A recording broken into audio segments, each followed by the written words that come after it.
Señores, el gobierno sometió, como todos los años, no es nada nuevo, el proyecto de presupuesto reformulado. Siempre se somete en septiembre ese presupuesto que se aprueba en enero y luego con el desempeño de la economía y las situaciones que van surgiendo, siempre se hace una reformulación presupuestaria.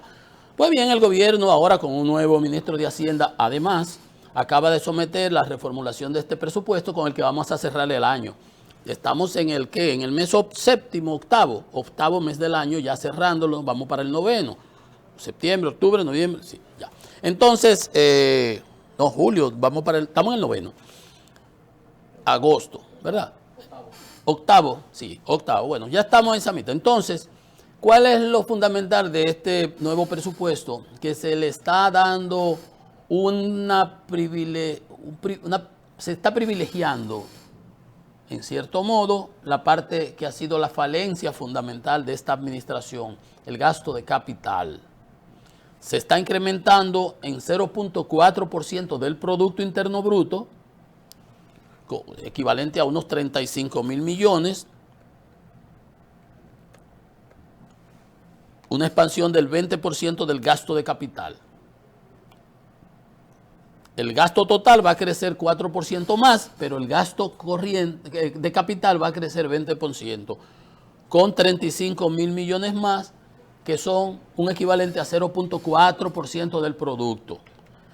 Por supuesto, eso implicará que al final del día cerremos con un déficit fiscal superior al 3% de una ley que mandaron al Congreso de responsabilidad fiscal, que nos tenía en una especie de austeridad, que yo en alguna ocasión, cuando la crisis del 8 y por allá, a los países europeos se le aplicó austeridad y aquí Obama y el presidente Fernández acá y los organismos multilaterales lo reconocieron, decíamos que eso era austericidio, porque lo que había era que dinamizar la economía, hacer una posición anticíclica. Y resultó que Estados Unidos salió mucho más rápido de la recesión, nosotros nunca caímos y superamos todo eso, esa crisis del 8, y Europa siguió natagueando, que prácticamente está en eso hasta el día de hoy. Entonces se van a privilegiar proyectos de obras públicas, lo que nosotros hemos venido siempre señalando desde este programa. Ahí está, se va a pasar de 3 a 3.47 el déficit fiscal.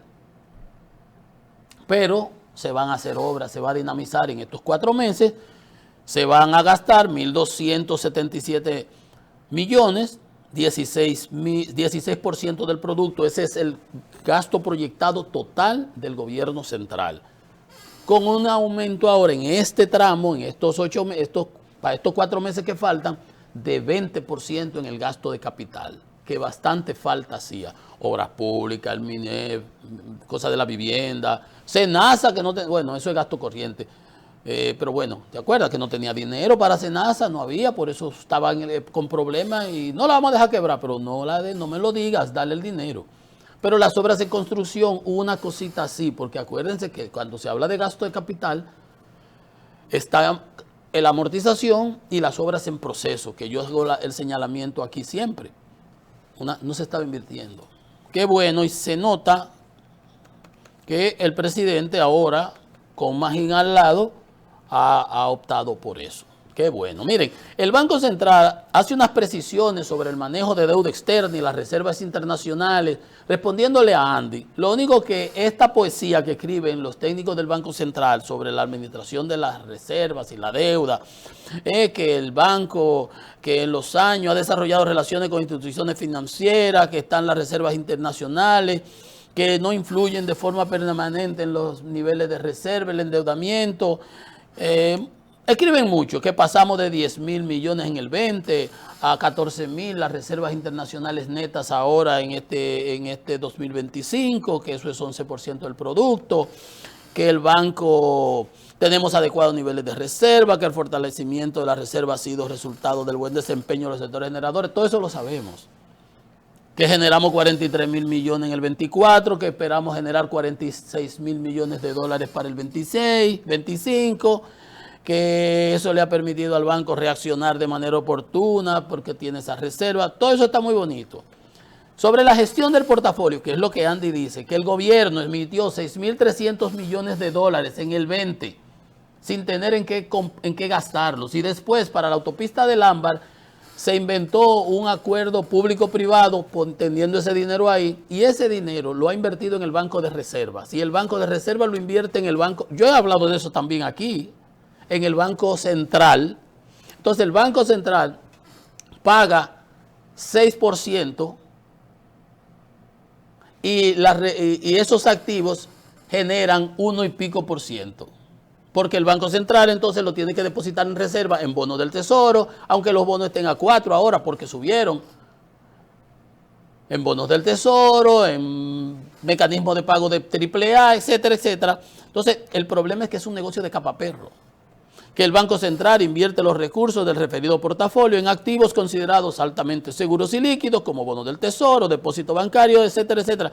Todo eso lo sabemos. De hecho, Clarisa y yo hicimos un curso juntos de administración de reserva para bancos centrales. Clarisa es la vicegobernadora actual, para altos ejecutivos, que nos invitó el Banco Mundial antes de que se creara ese departamento en el Banco Central. Nos invitó a mí y a Clarisa, después de haber hecho un curso que se nos dio a todo el banco, a los que se seleccionaron, éramos como 60, y Clarisa era la que estaba como la directora del departamento de reserva que se iba a crear y se creó. Yo estaba siempre por fuera, pero nos invitaron porque yo me destaqué mucho en ese evento, en ese curso que se dio a todo el banco. Entonces, a todos los técnicos del banco. Entonces, que el banco ha generado 500 millones en intereses y beneficios. Sin embargo, eso no quita que ese portafolio ha contribuido a una reducción del déficit cuasi fiscal de 1.4, pasamos a 0.8 del producto. Todo eso está muy bien. El punto es que Andy señala, Andy en el trabajo, yo lo comenté los otros días, pero para no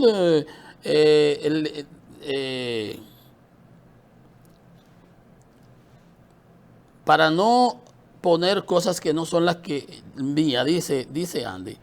Lo que debemos de evitar en el futuro es reeditar el error que se cometió el 20 de septiembre del 20, cuando el país irrumpió en los mercados globales de capitales y emitió 6.300 millones por un periodo de 4 meses, sin haber determinado qué iban a hacer con el mayor ingreso de capital externo para el Estado en nuestra historia. Entonces ese dinero que no sabíamos qué íbamos a hacer con él, agarramos, lo hemos puesto, la política de endeudarse al 6%, que fue lo que pagamos por esos 6.300 millones, para invertir los mismos recursos y obtener apenas 1.8 en el 20 y 0.1 en el 21. No que el banco ahora me diga que subió a 4 el bono del Tesoro. Sí, subió a 4 por las disparatadas que está haciendo Trump. Porque para fines prácticos lo que le quiero decir es que, bueno, el Banco Central dice que le está respondiendo ese artículo de Andy. En realidad, el banco lo que está escribiendo ahí es mucha poesía. Lo que ha dicho Andy, lo que ha escrito Andy es la verdad. Y yo lo había dicho aquí, esa es la política del capaperro. Tener dinero depositado del gobierno en el reservas, en una cuenta, para depositarlo entonces el reserva en el Banco Central, para que le paguen un dinero que al final va en el déficit cuasi fiscal. Entonces, no está respondiendo nada. Si usted creyó que respondió, no respondió nada, señor Banco Central. Eso que usted puso ahí y poesía es casi lo mismo. Vamos a una pausa. Esto es Economía y Mercado.